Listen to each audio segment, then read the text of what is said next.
Hi everyone, this is the second bet in the Cheltenham Ante 2020 season. 2018 was successful, the 2019 been very successful. So going for the third winning year in a row. No guarantees in any form of betting, but we'll do our best. I've done my best in the last 2 years. Quite selective, don't bet in every race at the festival. Try and get anti-post value. And today's bet, I think, is just about value now. Yesterday the price was a little bit bigger. It's come in. I think it'll come in quite a bit yet. I think the correct price probably around 72. So the second bet will be on for the Cheltenham Gold Cup on Lost in Translation at 9 to 2, £60 to win. Very good run in the Betfair Chase. We'll now go for the King George and then onto the Gold Cup. Now the Gold Cup is the big target for the season, although they are going for the £1 million bonus with 3 races that I've mentioned already. But the big race for them is the Cheltenham Gold Cup, and he's progressing very well.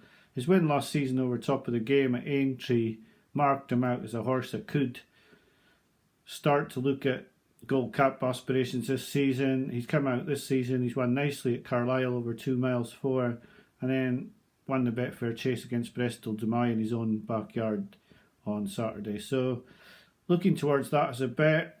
The dangers for me, when you look through them, none of them have really enhanced anything this season. Now Boom Photo's not run, but it's difficult to win 2 Gold Cups in a row. Santini and Delta Work have blotted their copybook.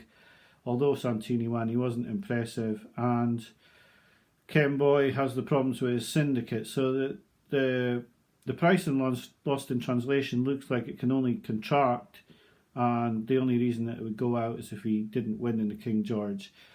Whether he'll go for the King George, who knows, probable because of the bonus, but he'll be up against Suriname in that race. But even if he loses to Suriname, he'll probably reverse the form at Cheltenham, where Suriname won't be able to go left-handed.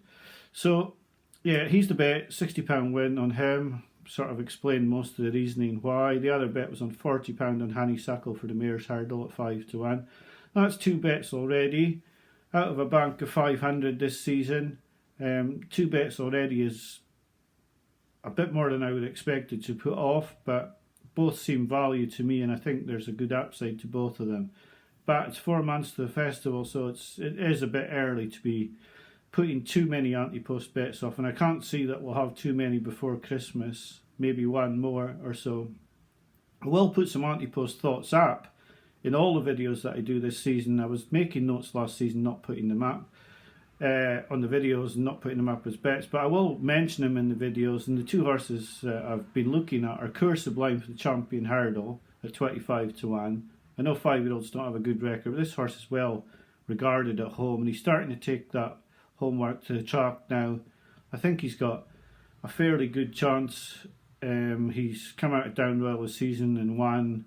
He was 2 lengths behind Pentland Hills in the Triumph Hurdle, and that horse is 10 to 1 for the Champion Hurdle. So I think there's a bit of upside to that price at 25 to 1, and it's something I'm looking at. The other horse I'm looking at is Defy Dessau for the Champion Chase at 10 to 1. Altior was beaten, and that'll possibly mean that he might be dropping back in distance, and that would also make Defy's price a bit bigger in the Champion Chase. So not sure that 10 to 1 is really good value yet, but if Defy wins a Tingle Creek, then he could be into something like 5 to 1 for the Champion Chase. So just keeping my eye on that bet at the moment. Maybe thinking about putting him off, but not quite at the stage of putting it off. So it's all about value. It's all about being sure about the targets and trying to get horses who are going to get there for that target and be there in March to run a race.